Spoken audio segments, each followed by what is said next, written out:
올해 우리가 주님과의 연합 풍성한 열매, 여러분들 1년 동안 우리가 이 표어로 살아왔고요. 특히 올해 들어와서 좀 특징적인 건 저희가 우리 저녁마다 8시에 말씀 묵상하고 기도하는데 그 시간에 많은 분들이 또 함께 하셨고, 또 신앙을 나누는 시간들도 있어서 우리가 2차에 걸쳐서 이렇게 간증도 하면서 많은 분들의 삶에 또 도전도 받기도 했다. 그게 좀 저는 제일 기억에 남는 일이고, 두 번째는 우리가 작년 올해 여러 커플이 결혼하기도 했지만 또 우리 결혼하고 또 새로 이주할 때에 이 교회 가까운 곳으로 오려고, 그죠? 사실 우리가 이사 오고 싶다고 막 이사 올 수 있는 곳은 또 아니잖아요. 여러 사정도 있잖아요. 그런데 좁은 집, 좀 불편한 환경도 감수하고 이 교회 근처로 많은 분들이 이사를 오셨습니다. 우리 이단 아니죠? 집단 거주 이런 거 아니잖아요. 그죠? 다 각자가 보증금 내고 각자 집 사서 오셨잖아요. 그런데 우리가 확실히 좀 불편한 것들을 감수하면서 여기까지 왔고, 사실 우리 서초동에 있을 때 우리 교회 장로님부터 저 강북에 편한 아파트를 버리고 작고 낮은 빌라로 이렇게 오셨잖아요. 교회 서초동 옆에. 그 신앙의 결단으로 오셨고, 직장이나 많은 그 불편함이 평소에 있으셨어요. 그런데 저는 우리가 주님과 연합하기 위해서 하는 시도들은 열매를 맺는다고 믿습니다.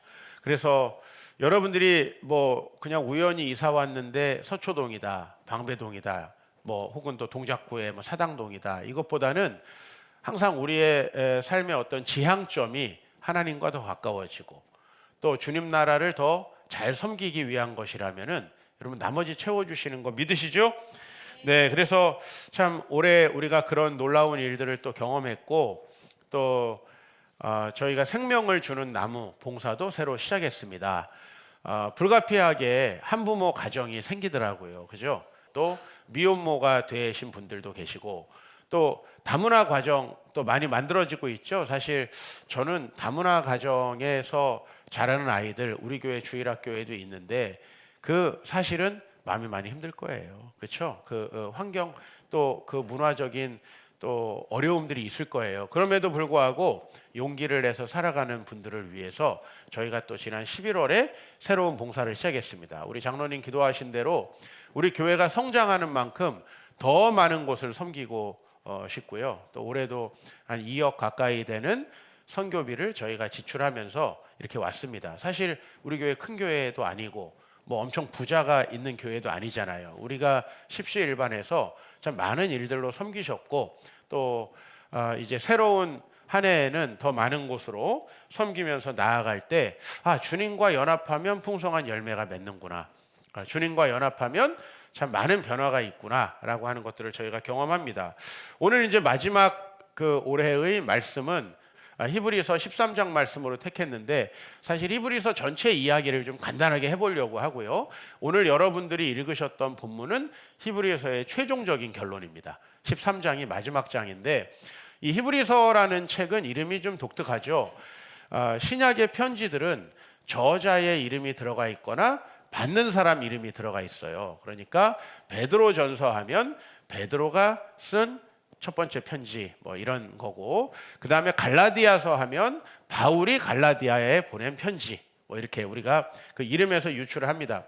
그런데 이제 신약 성경 중에서 누가 썼는지 유일하게 밝혀지지 않은 책, 그게 히브리서입니다. 저자를 편지에서 밝히고 있지 않는데 수신자는 좀 짐작이 돼요.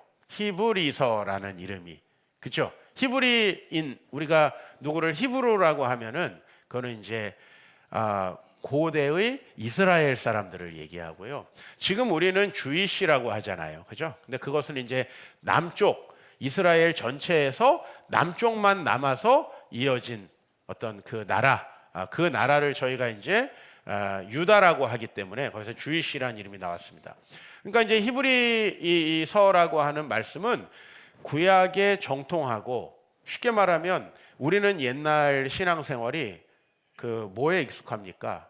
여러분들 조상들이 항상 제사, 그렇죠?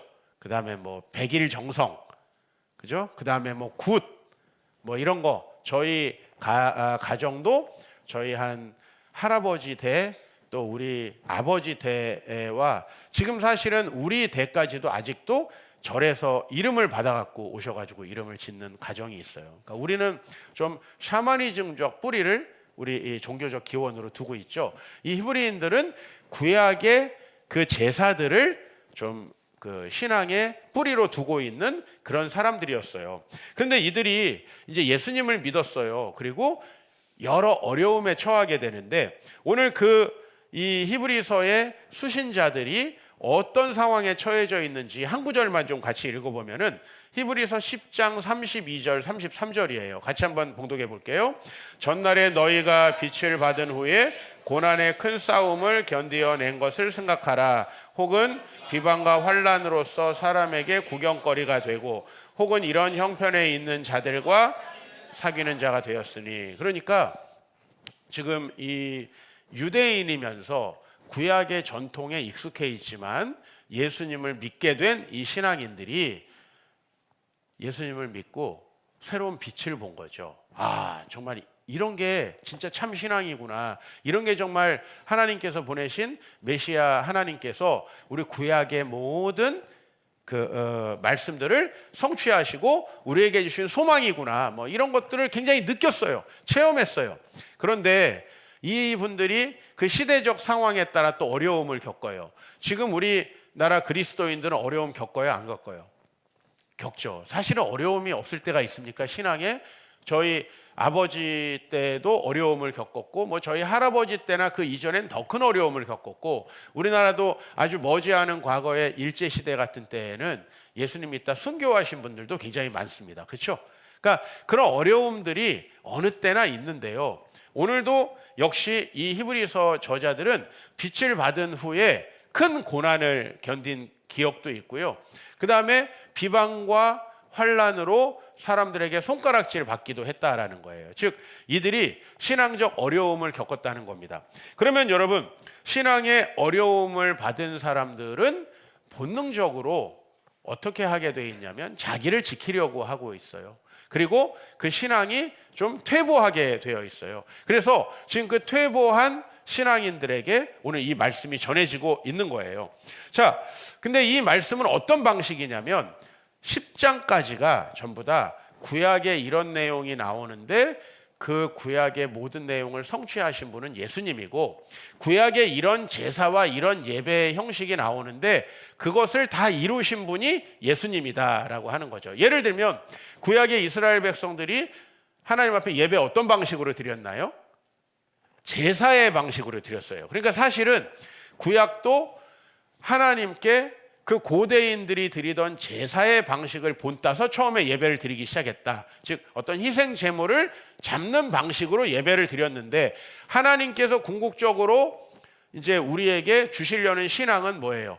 예수님이 그 모든 제사를 완성하시고 우리는 그 예수님을 믿음으로 전혀 새로운 종류의 삶을 살아가기를 원하셨던 거죠. 즉 구약에 우리가 제사라는 방식으로 예배를 드렸다고 하는데 여러분 구약 성경 한번 잘 떠올려 보세요. 신앙생활을 별로 안 하셨던 분들도 구약의 유명한 사람 누구예요? 다윗, 모세 이런 사람이 성경에 나오는지도 모르는 분들은 연말에 가기 전에 회개를 많이 하셔야 됩니다. 그리고 이분들이 신약에 나오는 거 아니었어? 이러면 회개를 좀 더 하셔야 되는 분들입니다. 그런데 이런 인물들이 하나님 앞에 제사를 잘 드렸다고 칭찬받는 것들 좀 기억나십니까? 제사를 잘 드렸다고? 다윗은 어떻게 칭찬을 받았냐면요. 골리앗을 다 피하고 숨어 들어가는데 골리앗과 맞서서 싸워서 칭찬을 받았어요. 모세는 어떻게 칭찬을 받았죠? 바로에 맞서서 백성들을 구원해냈습니다. 즉 그들이 믿음으로 한 행동 때문에 칭찬을 받았다는 거예요. 그들이 오늘 여기서 예배를 잘 참석해가지고 우리식으로 말하면 오늘 막 두 손 들고 찬양하고 입을 벌려 찬양하고 막 여기서 죄 때문에 눈물도 흘리고 이것도 되게 중요한데 이들이 결과적으로 칭찬받은 건 그 제사 행위가 아니라는 거예요. 그럼 제사는 왜 드리냐 하면은요 제사를 드리면서 그 방식으로 하나님을 만난다는 거예요. 우리가 고대 모든 종교가 짐승을 드리거나 뭐 또 구슬하거나 막 이런 다양한 종류의 어떤 종교 행위를 합니다. 그 종교 행위는 대부분 신을 기쁘시게 해서 내 소원을 이루어주는 방식이에요. 그러니까 이게 우리가 안 가르쳐도 아주 전통적으로 갖는 방식이에요. 그러니까 여러분, 종교는 두 방향인데, 하나는 여러분들 어떤 어려움이 생겼을 때 내가 이런 잘못했나 저런 잘못했나, 우리나라 사람들 옛날에 묘자리를 잘못 썼나, 혹은 조상에게 제삿날을 내가 잘못 지켰나, 뭐 이런 생각을 했단 말이에요. 그러니까 그런 것으로 우리가 혹시 잘못한 것을 다시 바로잡으려고 하는 것과, 또 다른 하나는요, 간절한 소원이 있을 때 그걸 이루기 위해서 아주 용한 어떤 영적인 능력에 의존하는 거예요. 근데 구약 성경은요, 너희가 이런 방식으로 나아오면 내가 너희를 만나겠다라는 거예요. 그러니까 그 제사를 드리는 모든 방식은 하나님이 다른 사람과 구별해서 너희가 나에게 나아온다라고 하는 믿음을 보이는 한 과정에 불과한 거예요. 여러분들이 오늘 여기 오셨어요. 우리가 교회 나온다는 건 뭐예요? 예수님을 믿음으로 우리가 예배를 드리겠다라는 거잖아요. 그게 왜 절에 가는 것과 내 혼자서 종교심을 가지고 기도하는 것과 다른가요? 그것은 우리가 그 하나님을 만날 수 있기 때문이죠. 여기서 만약에 여러분이 하나님과 상관없어요, 그냥 이 종교 행위를 통해서 여러분이 마음의 위안을 얻는다든지, 혹은 여기서 여러분들이 헌금을 마치 우리가 과거에 시주를 하듯이 드리면서 그래도 내 올해 참 잘못한 게 많은데 신이 내 마음을 좀 위로해 주시겠지, 혹은 오늘 여러분들이 어려움이 있어서 내가 여기서 간절하게 기도하면 들어주시겠지라고 하고 여기 나오신다면 여러분들은 종교심에 머물러 있는 신앙생활을 하는 거예요. 기독교 신앙은 거기서 머무르지 않아요. 구약에서 한 번도 제사를 잘 드렸기 때문에 칭찬받은 분은 없다라는 거예요. 그들이 제사를 잘 드렸다는 건 이런 의미죠. 나는 나 혼자인 줄 알았는데 날 도우신 하나님이 계시네. 나는 여기서 내 능력으로만 일할 줄 알았는데 하나님께서 일하시네 하는 거죠. 바로 그 마음으로 현실을 접하는 거예요. 그래서 구약의 모든 예배는 예배 자체로 칭찬받은 게 아니라 예배를 드린 사람이 나가서 어떤 식으로 행동하는가에 따라 칭찬을 받았고, 그게 그들에게 하나님의 기적을 경험하게 해주셨다라는 거예요. 그러니까 이 종교적인 메커니즘이 다른 거죠. 여러분들이 예수를 믿는다는 것은. 그런데 오늘 여기 히브리서의 수신자들은 지금 주위에서 박해를 하니까 예수님 안 믿는다고 얘기도 하고, 때로는 내가 힘드니까 예배를 빠지기도 하고, 그 다음에 뭔가 하나님께서 기뻐하시지 않는 행동들을 지금 하고 있어요. 그러니까 이제 뭐에 의지하기 시작했냐면은 우리가 구약 시대 때 하나님께서 우리에게 약속하신 좋은 방법이 있어. 그거 뭐죠? 제사예요. 그 제사를 드림으로써 내 마음에 위안을 얻는 거죠. 여러분, 솔직히 좀 나쁜 짓을 하다가 교회에 나와서 아멘 할렐루야 하면은 왠지 좀 신이 그래도 저주를 덜 하시지 않을까? 뭐 이런 느낌 어떠세요? 또 여러분들이 간절히 원하는 게 있는데 내가 잘 해서 안 돼요. 그러니까 하나님 좀 해결해 주십시오 라고 하는 어떤 정성을 드리는 걸로 우리 신앙생활을 한다면 그건 번지수를 좀 잘못 찾은 거예요. 구약의 예배는 이거예요. 하나님께서 뭐 복잡해요 좀. 우리가 그런 예배를 지금 드리지 않는 게 얼마나 편한지 몰라요. 레위기에 보면 우리가 또 신년에 성경통도 하겠지만 번제라는 제사는 어떤 짐승을 잡아가지고 어떻게 각을 뜨고 뭐 속 내장은 어디다 버리고 그거는 태우고 말이죠. 소제는 어떤 곡식을 가지고 하고, 화목제는 속죄제는 속건제는 어떤 제물로, 부자는 어떤 제물, 가난한 사람은 어떤 제물로 하나님께 나아가고, 굉장히 복잡합니다. 그런데 하나님께서 그 제사를 명하신 이유는 뭐냐면 너희가 그렇게 내가 존재한다는 것을 믿고 나오면 내가 그 자리에서 너희와 만나겠다라는 거예요.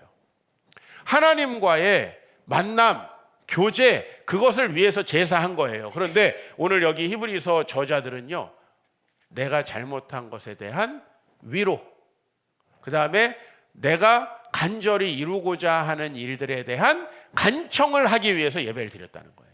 간청을 하기 위해서. 근데 그 예배는 본질적으로 하나님이 기뻐하시는 예배와 좀 거리가 멀어요. 그래서 히브리서 10장에 이렇게 말씀하고 있어요. 또 약속하신 이는 미쁘시니 우리가 믿는 도리의 소망을 움직이지 말며 굳게 잡고 서로 돌아보아 사랑과 선행을 격려하라. 즉 이 사람들은 제사를 드림으로써 자기의 어떤 죄책감이나 또 자기가 이루고자 하는 소망에 대한 정성을 올려드렸는데, 그게 아니라 너희가 예배를 드린다면 바로 너희와 항상 함께 있고 너희를 도우시는 그 주님 믿고, 지금 너희들이 사랑과 선행을 할 때가 아닌 건 내가 안다라는 거예요. 그죠? 바쁘고 힘들다는 거 내가 안다. 그런데 너희가 나를 믿고 나가보라는 거예요. 다시 구약으로 제가 돌아가 보겠습니다. 그러면 모세가 지금 바로 왕에게 대적하면서 이스라엘 백성을 가나안 땅으로 인도해 낼 수 있는 상황입니까? 아니죠. 나이는 80살이고 그는 양을 치고 있습니다. 뭘 봐도 아닙니다. 그러나 그가 하나님 앞에 예배한다라는 것은 뭘 의미하냐면, 하나님께서 말씀하시는 것들을 내가 수행할 때 하나님께서 이루어 주신다라는 거예요. 자, 다윗의 예배가 왜 당시에 사울 왕의 예배와 달랐느냐? 사울 왕도 다 예배를 드렸습니다. 그런데 사울은 전쟁에 이기기 위한 예배, 빨리 전쟁 예배를 드리고 나가야 우리가 전쟁에 승리할 수 있어, 이런 예배였어요. 근데 정작 자기가 마음에 두려움이 있으니까 백성들은 어려움을 겪는데 예배에 나가지 않았습니다. 즉 예배가 뭘 바꿨냐면 그들의 일상을 바꿨다는 거죠. 여러분, 오늘 여러분 여기 계십니다. 여러분들에게 하나님께서 놀라운 일을 하실 거라는 것을 믿는다면은 여러분들은 나가서 평상시에 내가 내 힘으로 감당할 수밖에 없는 일을 넘어서서 뭔가 하실 수 있을 겁니다. 그게 믿음이라는 거죠. 그래서 이 히브리서에서는요 11장에 믿음으로 하는데, 아브라함은 믿음으로 본토 친척 아비집을 떠났대요. 여러분, 본토 친척 아비집을 떠나면 그 당시는 죽음이다 이거예요. 그런데 하나님께서 본토 친척 아비집을 떠나라고 했을 때 그가 바로 예배를 드렸다면 그는 떠날 수 있는 거죠. 그가 바로 예배를 드렸다면 골리앗과 맞서 싸울 수 있는 거죠. 그가 바로 예배를 드렸다면은 가나안 땅에 들어가서 그 땅을 정복할 수 있는 거죠. 그렇게 삶에서 하나님께 순종할 수 있는 예배, 바로 보아스가 바른 예배를 드렸기 때문에 룻이라는 여인에게 음식을 베풀 수 있었다고 하는 거예요. 그것이 바로 우리의 예배다. 그래서 오늘 예배의 결론은 뭐냐 하면, 우리가 이 시간에 예배를 드리는 걸로 끝나는 게 아니고, 히브리서 13장 1절 2절 계속 읽어보겠습니다. 시작. 형제 사랑하기를 계속하고 손님 대접하기를 잊지 말라. 이로써 부지 중에 천사들을 대접한 이도 있었느니라. 지금 너희들이 하나님을 예배한다면 그 하나님이 너희들을 도우실 거니까 너희들은 형제 대접하기를 계속 하라는 거예요. 그죠? 손님 대접하기를 잊지 말라는 거예요. 그리고 오늘 13장 16절, 오늘 우리가 읽었던 본문 가장 마지막 부분인데요. 같이 읽어봅니다. 오직 선을 행함과 서로 나누어 주기를 잊지 말라. 하나님은 이 같은 제사를 기뻐하시느니라. 왜 이게 제사인가요? 그거는 그냥 봉사활동 아닌가요? 봉사활동? 이게 바로 진짜 예배라는 거예요. 우리의 예배가 대체로 막 직장에서 힘들고 세상에서 힘들고 공부하느라 힘들고 그러면 여기 와가지고 하나님께서 나와 함께 계신다라는 느낌 가지고, 또 세상에서 상처받는데 너는 훌륭한 사람이야 이렇게 해주면서 잠시 따뜻함과 위로를 얻는 시간, 물론 그것도 우리의 예배 중에 굉장히 중요한 부분이기도 합니다. 그러나 우리의 신앙은 죄책감을 해결하는 그런 느낌이나 아니면 내가 뭔가 간절히 이루고자 해서 간청하는 것에 멈춰서는 안 된다는 것입니다. 우리의 신앙은 내가 지금까지 살아오던 방식과 다른 삶을 살아갈 수 있도록 하나님을 만나서 내 자신이 변화되느냐는 거예요. 여러분들이 본질적으로 하나님을 만나면 여러분이 누구인지, 무엇을 하며 어떻게 살아가야 되는지, 여러분이 그렇게 하나님의 뜻을 따라 나아갈 때 하나님이 어떤 도우심을 줄지가 여러분 안에 믿어진다는 거예요. 그게 믿어져서 여러분은 실제로 그런 삶을 살 수 있게 되는데, 그 삶 자체가 예배의 완성이라는 것을 오늘 말씀하고 있어요. 오늘 우리가 예배를 드렸던 것을 한번 돌아보면 좋겠어요. 우리 교회가 이제 시간이 많이 지나서 초창기 모습이 많이 없어졌습니다. 그러나 초창기에 우리가 한 20-30명 모여서 예배할 때 우리는 매주마다 동일한 패턴으로 예배했습니다. 오전에 만나서 이렇게 예배했습니다. 이걸 대구름 예배라고 합니다. 그리고 오후에 밥을 먹으면서 서로 자기의 삶을 나누고 내 삶에 내가 하나님을 만난다면 어떤 삶을 살아갈 수 있는지 오늘 말씀을 내 삶에 적용하면서 나누는 그러한 소그룹 예배를 드렸는데 사실은 삶을 컨텍스트로 하는 예배죠. 그 시간에 여러분들은 많은 것들을 소그룹원들과 나누면서 권면하고 사랑과 선행을 권면했어요. 그리고 우리는 어떤 예배를 드렸죠? 한 달에 2번 정도 정해가지고 모든 성도님들이 3시 30분쯤 봉사활동을 하러 가가지고 같이 갔어요. 처음에는 한 곳에만 갔고요. 조금 시간이 지나서 2곳에 갔고요. 그것이 3곳, 4곳 이렇게 많아졌고 지금은 우리가 이웃을 사랑하는 예배, 선을 행함과 서로 나누어 주기를 잊지 않는 그 예배. 하나님께서는 어떤 예배를 기뻐하신대요? 따라해 봅시다. 하나님은 이 같은 제사를 기뻐하시느니라. 그러니까 우리 제사가 그냥 여타 종교인들이 자기의 종교심을 가지고 죄책감을 좀 면하거나 아니면은 하나님께서 이렇게 예배하면 내 소원을 들어줄지도 몰라. 특히 우리 엄마 아빠들 자녀들에게 어려움이 생기면 열심히 예배드리죠. 그것도 중요하지만 우리의 평소의 예배는 다른 종류의 삶을 살아가기 위한 힘을 얻는 거예요. 제가 하나님이 저와 함께 하신다는 걸 믿지 못하면 저는 딱 제 나이에 제 건강에 맞는 일만 계획하고 하게 될 거예요. 거기에는 본토 친척 아비집을 떠나는 일, 가나안 땅을 향해서 나아가는 일, 거기엔 골리앗과 싸우는 일, 이런 거 존재할 수 없습니다. 자기 능력 안에서만, 그거는 하나님을 만나지 못하고 내 소원을 이루기 위해서 신에게 간청하는 사람이죠. 그런 예배가 아니라 우리의 예배는 하나님을 믿기 때문에 지금 내가 그럴 만한 상황이 되지 않아도 선을 행함과 나눠주기로 가는 거예요. 그래서 제가 이거를 3단계의 예배로 해서 그걸 제 책과 여러 강의에 넣어서 한국교회에 많이 소개를 했습니다. 어떤 예배예요? 그냥 오전에 예배 드리고 점심 먹고 좀 졸린데 빨리 예배 드리고 집에 가서 푹 쉬는 뭐 이런 식의 예배예요. 교회를 오래 다니셨던 분들, 우리 교회에서 처음 신앙생활 하신 분들은 우리 한국교회에 그런 게 있었나? 라고 하실 거예요. 그러나 교회를 오래 다니셨던 분들은 그런 게 원래 예배예요. 그러니까 대부분의 분들이 그냥 오전 예배를 드리고 가는 거죠. 그죠? 그런데 우리 어떻게 예배했습니까?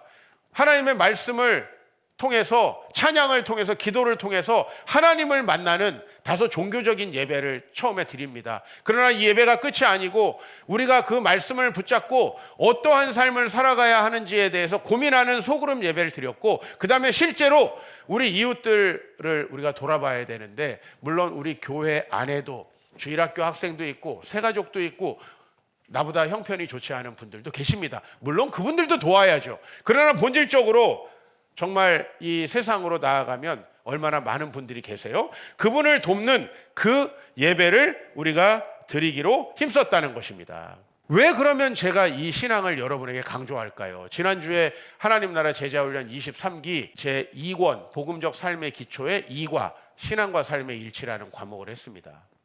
근데 참 다른 때와 다르게 참석하신 분들이 솔직하게 자기들의 신앙생활을 나눠줬는데요. 여러분들이 자기의 신앙생활은 정말 기복적인 신앙이었다는 거예요. 자기는 자기가 이루기 위해서 큰 소리로 기도하고 자기가 이룰 것을 위해서 새벽 기도도 나가고 그런 신앙생활을 했대요. 근데 여러분, 내가 이루고 싶은 것을 이루려고 하는 신앙은 하나 되게 중요한 결함이 있어요. 그건 뭐냐면 내가 원하는 게 나에게 유익한 게 아닐 때 어떡할 거예요? 내가 원하는 게 나에게 유익하지 않을 때. 우리가 대부분 그걸 경험하거든요. 여러분, 어렸을 때 아이들이 자기 원하는 삶 선택하라 그러면 교회 나올 애들 아무도 없습니다. 우리가 지금 보육원 여러 사회복지기관에 봉사를 가는데요. 되게 안타까운 게 뭔지 아세요? 기독교 정신으로 세워졌고 선교사님과 목사님들이 세운 기관이었는데 시간이 지나면서 국가의 지원금이 들어가면서 아이들에게 전혀 신앙을 가르칠 수 없게 됐다는 거예요. 그러다 보니까 아주 어린 아이들만 야, 교회 갈래? 그러면 교회 재밌어. 그러면 재밌는 줄 알고 가요. 근데 애들이 한 3, 4년 다니면 뭐가 더 재밌어요? 휴대폰이 훨씬 더 재밌죠. 그죠? 안 가는 거예요. 우리 복지기관을 위해서 기도 많이 해야 됩니다. 그 기관이 국가의 돈이 들어가면서부터 전혀 신앙 가르칠 수 없어요. 저희가 봉사하는 곳 중에 세움 공동체라는 데가 있습니다. 그죠? 할머니들 독거노인 봉사하는 데인데 여기는 가서 제가 복음을 전합니다. 왜 전할 수 있는지 아세요? 국가 지원을 안 받습니다. 후원금으로만 운영을 합니다.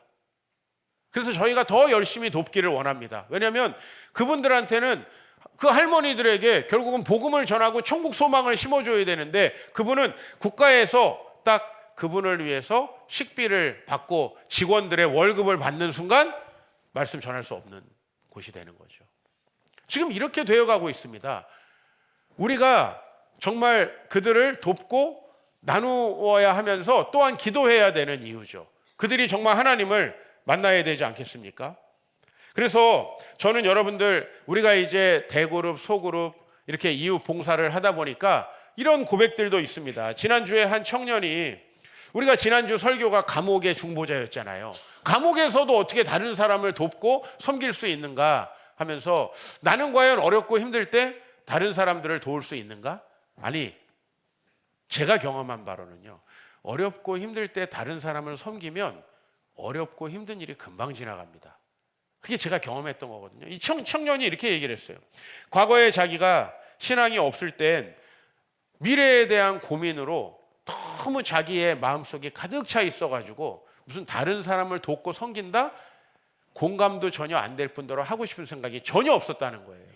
그런데 이제 마음에 하나님을 예배하다 보니까 지금은 아무리 힘든 일이 있어도 도울 수 있는 기회가 있으면 얼마든지 돕고자 하는 마음이 생겼다는 거예요. 신앙의 성장이라는 건 이거예요. 우리 대부분이 자기 연민 속에 빠집니다. 히브리서 이 성도들도 자기 연민에 빠지지 않았겠어요? 자기들은 나름 유대인인데 회심해가지고 예수도 믿었는데 어려움이 생기면 왜 예수 믿는데 나는 이렇게 어려움이 생기나? 좀 더 확장해서 나는 왜 뭘 해도 안 되나? 그런 연민에 빠지죠.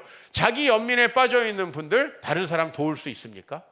근데 그게 아니죠. 내가 비록 지금 이런 상황에 있지만 하나님께서 말씀하신 대로 선을 행하고 나누어 주기를 기뻐하는 그 제사를 드리면 하나님께서 기적으로 내 삶에 개입하신다. 그것을 믿고 행하는 사람들, 그 사람들이 하나님을 기쁘시게 하고 진짜 하나님께 영광 돌리는 분들이라는 거죠. 무엇이 여러분에게 있어서 굉장히 좋은 기회입니까? 여러분이 자녀들에게 보여줄 수 있는 건 무엇입니까? 어떻게 하면 존경받는 엄마 아빠가 되겠습니까? 그것은 하나님을 사랑하고 이웃을 사랑하는 모습을 보인 겁니다. 그거밖에 우리가 자녀들에게 세상과 차별할 수 없어요. 여러분들이 자녀들에게 대체로 잘 하시려고 합니다. 최고의 것을 주려고 합니다. 근데 제가 자녀들과 수도 없이 상담을 해봤는데 엄마가 나에게 좋은 학원을 보내주셔가지고 감사하다는 사람 아무도 없어요. 엄마가 막 나를 위해서 위장 전입해가지고 좋은 학군으로 옮겼다. 있어요, 우리 교회 다.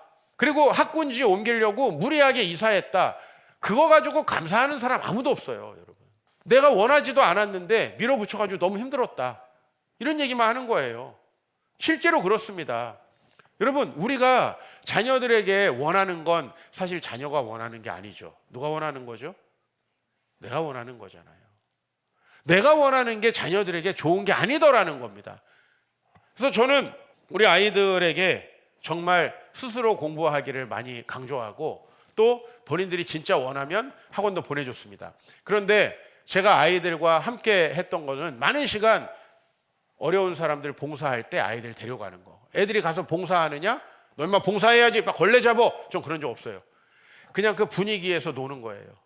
우리 이루도 지금 할머니들 봉사하는 데 가서 열심히 놉니다. 때로는 용돈도 받아요. 지난번에 어떤 할머니가 이쁘다고 줘가지고 제가 뺏었습니다. 제가 뺏어가지고 거기 온 애들 다 과자 사주고 간식 사주고 남은 거 조금 챙겼습니다. 죄송하지만 저금했다고 했는데 그렇게 하는 걸로 하시고. 여러분, 걔네들 뭐 거기 힘든 거 하나도 없습니다. 근데 왜 제가 거기를 데리고 갈까요? 우리 아이들 어렸을 때 비전 트립 보낼 때 우리 필리핀 오지에다가 보냈습니다. 여러분 아실 겁니다. 제가 해외 얼마나 많이 다녔습니까? 아는 사람 깔렸습니다. 목사님, 유럽에 보내시면 애들이 이렇게 비전 트립 시켜드리겠습니다. 목사님, 여기 미국에 보내면은 제가 이렇게 쫙 코스 돌리겠습니다. 돈 얼마 안 듭니다. 저 많은 이야기 들었습니다. 근데 제가 판단해 봤을 때 우리 아이들이 거기 가는 것보다요, 저는 어려운 이웃들과 제3세계에 가난하게 사는 사람들을 만나게 해주는 게 훨씬 낫다고 생각했습니다. 우리 시은이, 지민이, 재현이 필리핀 정글 속에서 3개월 있다 왔습니다. 제가 왜 거기다 보냈는지 여러분 생각해 보십시오. 그리고 아빠는 왜 날 그런 데 보냈냐? 아빠나 가라. 애들이 안 그래요. 많은 것들을 느낍니다. 제가 할 수 있는 건 그런 거밖에 없어요. 아이들하고 늘 그런 데 갔던 기억밖에 없습니다, 사실은. 근데 오늘 이렇게 말씀하세요. 히브리서 11장 6절. 믿음이 없이는 하나님을 기쁘시게 하지 못하나니. 여러분, 우리가 드리는 예배가 하나님이 기뻐하시는 예배여야 되지 않나요? 내가 기분 좋고, 여러분 대부분의 예배가 어때요? 오늘 찬양이 좋았다. 오늘 목사님이 설교가 어땠다. 여러분 그거는 굉장히 저급한 수준의 예배를 여러분이 드리고 있는 거예요, 사실. 그 예배가 목사의 설교에 의해서 좌우된다는 건 되게 슬픈 일입니다. 그게 아니라 그 말씀을 통해서 우리가 하나님을 만나고 뭔가 내가 지금까지 살아오던 것과 다른 삶을 살아갈 수 있게 나를 인도한다면 그게 진짜 좋은 예배거든요. 그것은 목사가 설교를 그럼 못해야지 되냐? 찬양 인도자가 개판을 쳐야지 되냐? 그게 아니죠. 그것과 상관없이 여러분이 하나님을 사랑하고 이웃을 사랑하는 그 방면으로 나아가는 것이 우리의 삶이다. 우리는 자연스럽게 우리 종교라는 게 다 누구를 위해서 있습니까? 나를 위해서 있잖아요. 우리 무당에게 갔는데 이웃을 섬기라고 하는 답변 들으신 분 있어요? 토정 비결 보러 갔는데 올해 복 받으려면은 가서 미혼모들 좀 섬기세요. 이런 무당 보셨냐고. 주로 돈을 더 내놓으라고 했을 것입니다. 돈을 더 내놓으라고. 왜 그런 천박한 종교와 우리 신앙이 다르냐? 그리고 왜 현대의 많은 성도님들이 왜 우리 예배까지도 천박하게 만드느냐는 거예요. 왜 찬양과 설교에 정말 어떤 분들은 찬양하기 싫어서 늦게 오는 분도 계시고요. 어떤 분들은 설교 끝나고 빨리 약속이 있어서 가는 분도 계세요. 뭐 다 좋은데요. 여러분, 우리가 하나님을 만나고 그 안에서 변화되면 여러 문제 다 해결돼요. 그래서 저는 이 말씀 좋아하는 거예요. 하나님의 나라와 의를 구하라. 그리하면 너희에게 이 모든 것이 더하시리라. 우리는 모든 것에 집중해 있기 때문에 자기 연민에 빠집니다. 그러나 하나님은 하나님의 나라와 의를 구하면 모든 걸 더해 주신대요. 어떤 분들 그럴 거예요. 아니, 내가 어려운데 누굴 도와줍니까? 오늘 여기 히브리서의 이 수신자들 진짜 어려운 분들이에요. 유대인들에게는 변절자라고 얘기 듣고 있고요. 로마 사회에서 신앙의 핍박을 받고 있어요. 그런데 이들에게 야, 내가 도와줄 테니까 선을 행하고 나눠줘. 내가 도와줄 테니까 본토 친척 아비집을 떠나. 내가 도와줄 테니까 골리앗과 맞서서 싸워. 지금 그렇게 말씀하고 있는 것입니다. 우리가 매달마다 많은 곳에 갑니다. 그리고 장로님 기도하셨지만은 굉장히 많은 기관들과 연합해서 사역을 합니다. 베들의 집이라는 곳에 우리가 갑니다. 매월 넷째 주 주일인데 우리 장애인들, 성인 장애인들 목욕시켜 줍니다. 그리고 청소하고 그 다음에 말벗이 되어줍니다. 주사랑 공동체 가정에서 보호가 불가능한 중한 장애를 입고 때로는 목사님께 맡기고 할머니가 돌아가시기도 하고 때로는 이렇게 상자에 담겨서 주사랑 공동체 앞에 있던 아이들 한 명 한 명 해서 그 아이들이 20명까지 됐는데요. 이제는 큰 아이들 중에 신체 장애만 있는 아이들은 독립해서 또 생활하고 있더라고요. 그리고 이제 정말 보호가 필요한 아이들 있습니다. 그 중에 제가 정확하게 기억하지 못하지만 7, 8명은 목사님이 입양하셨죠. 나머지는 더 이상 입양이 안 돼가지고 그냥 시설에 보호하고 있지만 다 아버지라고 부르고 실제 자식처럼 키우고 계십니다. 우리가 그곳에 매월 넷째 주 봉사 가서 목욕과 빨래 청소들을 도와줍니다. 사실은 우리 없어도 다 돌아갑니다. 오늘 봉사 신청서 주보에 넣었는데요. 우리 교회 봉사할 사람이 없나 보다. 그렇지는 않습니다. 올해도 열심히 봉사하고 계시는 분들 단 한 분도 내년에 안 하겠다는 분이 없으세요. 제가 권고사직은 몇 명 해드렸어요. 권고사직 내년에는 쉬어라. 권고사직은 했어요. 그러나 본인들이 자발적으로 올해 나는 이제 이거 그만하겠다 이런 분들은 없으세요. 옹달샘 드롭인 센터 저희가 매월 둘째 주 화요일에 봉사합니다. 사실 경쟁 사회에서 반드시 발생하는 게 뭐예요? 낙오자죠. 그죠? 등수 매기면 꼴등 반드시 생깁니다. 예. 글쎄요, 뭐 그렇게 경쟁해서 이제 낙오해도 인생의 길은 있다라고 우린 믿습니다만은, 그것을 믿지 못하고 포기하고 이제는 정말 대부분 정신적으로 망가진 상황까지 가죠. 좋은 일자리 정말 꿀알바 줘도 이분들은 안 합니다. 예. 진짜 가서 신용만 해도 돈 준다 그래도 이분들은 그 돈 안 받고 그냥 있는 것을 더 원해요. 무엇을 해야 될까요? 잘 모르겠습니다. 그러나 적어도 우리에게 이런 이웃들이 있다는 거 알고 우리가 봉사 가고 있습니다. 상록보육원, 제가 아까 말씀드렸죠. 이 보육원 정말 부모님이 키울 수 없는 혹은 부모님이 계시지 않는 아이들이 있습니다. 그리고 너무 안타까운 게 교회도 못 가고 있습니다. 우리가 가서 그들 만나고 그들에게 예수 그리스도 전해야 합니다. 왜냐하면 육신의 아버지도 없는데 하나님도 없으면 어떡하겠습니까? 여기 계신 대부분 분들 육신의 아버지 계시잖아요. 육신의 아버지 계셔도 우리 삶이 그렇게 녹록하지 않잖아요. 진짜 아빠가 없다는 건 너무나 비극적인 겁니다. 이 세상에 어떤 친척도 없다는 거죠. 그죠? 딱 세상에 내가 진짜 어려움에 처했을 때 나의 피부치가 한 명도 없다라는 상상을 해보십시오. 그분들이 하나님을 믿는 게 얼마나 소중한 건가. 우리가 다 입양할 수 없고 다 함께 공동체로 살아갈 수 없지만요, 생명을 주는 나무 미혼모 한부모 가정 다문화 가정에서 자라는 아이들입니다. 급한 돌봄이 필요한 아이들 우리가 가서 돌아보아 줍니다. 인천 다르크 그룹업 형태로 어떻게 하다 보니 마약에 중독돼가지고 정상적인 삶을 잃어버린 분들 가서 하는 거 없습니다. 제가 봉사활동 올라오는 거 보니까 뭐 쭈꾸미 지져가지고 뭐 이렇게 오징어 잘라가지고 뭐 삼겹살 넣어가지고 막 고추장 넣고 대충 요리해가지고 먹고 노는 것 같아요. 제가 보니까. 근데 여러분, 때로는 여러분 너무 바쁘실 때 누가 만나자고 카톡 오는 것도 싫으시죠? 저도 그럴 때 있어요. 그렇게 배부른 사람들입니다, 저희는. 그러나 정말 마약으로 모든 사람들과 중독되고 사람들이 마약 중독자라 그러면 정상적인 친구 관계가 될까요? 그분들을 정기적으로 찾아가서 관계를 맺어주는 것만으로도, 그들과 함께 밥을 먹는 것만으로도, 예수님이 누구와 밥을 드셨습니까? 삭개오, 정말 사람들에게 손가락질 받던 삭개오 같은 외로운 사람들, 그죠? 그리고 창녀들 함께 식사했습니다. 그런 거 하는 거예요. 뭐 우리가 가가지고 무슨 마약에 대해 우리 모릅니다. 전혀 뭘 해야 될지도 모릅니다. 그냥 한 달에 한 번 가서 토요일에 하루 같이 있다가 오는 겁니다. 큰 도움이 되길 바라고요. 청소년 행복재단에서 우리가 아이들 1대1로 멘토링하고 있습니다. 사실 정말 이 세상과 그리고 교정시설을 왔다 갔다 하는 아이들입니다. 어떻게 보면은 낙오된 아이들 중에서도 낙오된 아이들이죠. 우리가 사실 모든 조건을 갖추고 있어도 이 사회에서 시험 한 번 떨어지고 취업만 좀 못해도 낙오자가 되기 쉬운 세상에 한 번 교정시설에 들어갔다 온 아이들이 건강하게 살아가는 거 진짜 힘들죠. 부모가 되어줬으면 좋겠습니다만은 우리가 다 그렇게 할 수 없잖아요. 이들에게 작은 정말 관심과 수고를 보여주는 겁니다. 저는 여러분들이 이 밖에도 여러 기관이 더 있지만 정말 여러분들 한 달에 한두 번이라도 이런 분들 찾아가시는 거 이게 예배의 완성입니다. 물론 또 내가 한 달에 한 번 거기 갔으니까 나는 예배를 완성했네, 이럴 수는 없겠죠.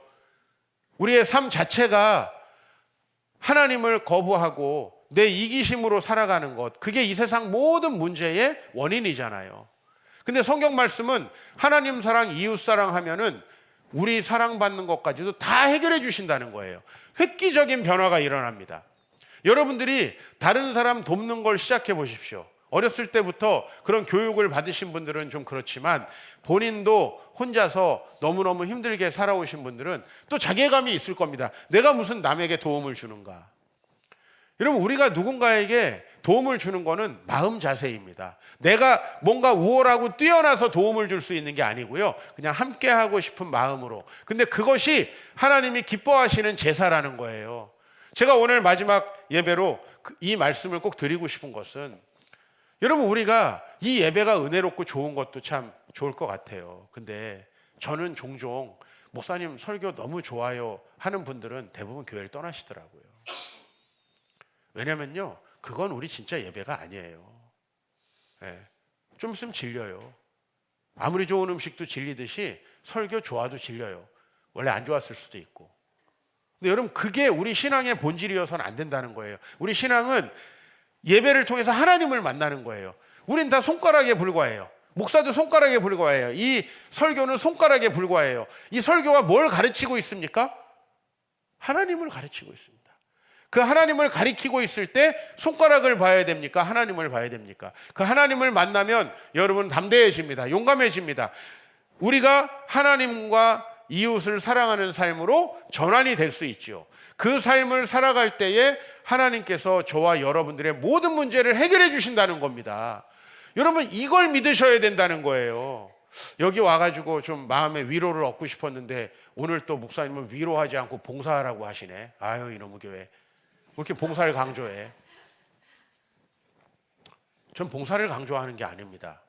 이게 예배라는 것을 하나님께서 말씀하고 있고, 이렇게 예배하는 자들을 하나님이 축복하신다는 겁니다. 제가 여러분들에게 봉사 강요해서 저에게 뭔가 옵니까? 제가 목양실 봉사해달라고 그랬어요. 아니면 저에게 간식 봉사해달라고 그랬어요. 저 그런 거 하지 않잖아요. 우리가 이웃을 봉사할 때 그게 우리를 가장 높은 차원의 자아 실현으로 이끄는 것이고요. 그게 하나님께서 이 세상을 바꾸는 길이고, 여러분들이 이 세상에 기여하는 길입니다. 교회 내에도 봉사할 게 많죠. 오늘 여러분 신청서에 보시면 주일학교 교사 사실은 다 차 있어서 한다고 해도 제가 어디다 시켜야 될지 잘 모르겠습니다. 다 할 사람이 있습니다. 찬양팀도 행사부도 방송실도 교회 청소도 할 사람 없어가지고 여러분들에게 이렇게 소개해드리는 게 아닙니다. 근데 여러분, 제가 가장 불쌍하게 생각하는 신앙인은 교회 생활마저도 이기적으로 하는 겁니다.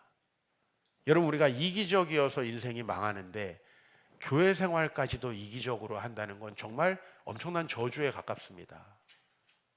교회 생활만큼은 하나님 사랑하고 이웃 사랑하는 것들을 적어도 훈련이라도 해보는 겁니다. 훈련. 소그룹도 나를 위해서 하는 게 아니라 다른 이들을 위해서 하는 거예요. 교회에서만이라도 다른 사람 생각을 조금이라도 해보는 거예요. 이게 엄청나게 중요하다는 사실 여러분에게 좀 말씀드리고 싶습니다. 혹시 여러분들이 난 이런 것들 한번 섬겨보고 싶습니다 하면 신청서 내십시오. 그러나 여러분들, 우리가 없어도 주의 일은 다 돌아갑니다. 제가 이거 분명히 말씀드리고 싶어요. 예. 신청서 이거 안 쓰면 내년에 안 돌아가서 천만의 말씀이에요.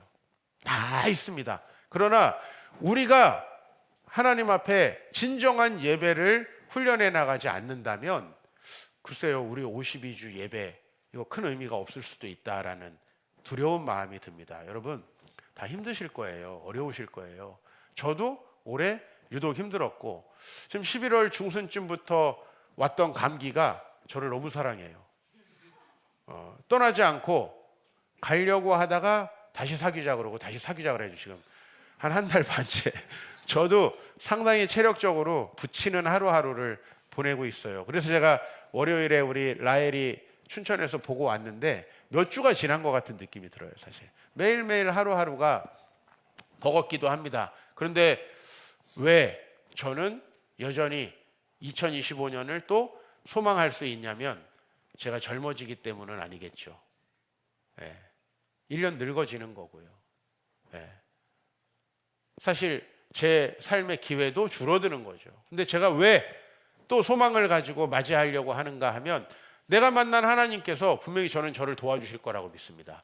그리고 그 하나님께서 내가 진정한 하나님이 기뻐하시는 제사를 드릴 때 저의 자녀들, 제 사랑하는 아내, 또 저의 목회, 또 저의 모든 삶의 현장 하나님께서 지켜주실 거라고 믿어요. 그래서 그냥 그 하나님께서 기뻐하시는 예배를 드리려고 합니다. 우리 주님이 기뻐하시는 예배, 우리 교회는 대그룹 예배, 소그룹 예배, 그리고 이웃을 사랑하는 예배, 그 제사를 여러분들과 드리길 원하고요. 이건 절대로 강요하는 거 아닙니다. 그러나 여러분들이 정말 삶을 훨씬 더 나은 방향으로 반전시키고자 하는 마음이 혹시라도 언젠가 생긴다면 이 방법이라고 하는 말씀을 제가 드리고 싶고, 그 하나님을 여러분들과 체험할 수 있게 되기를 주의 이름으로 축원합니다.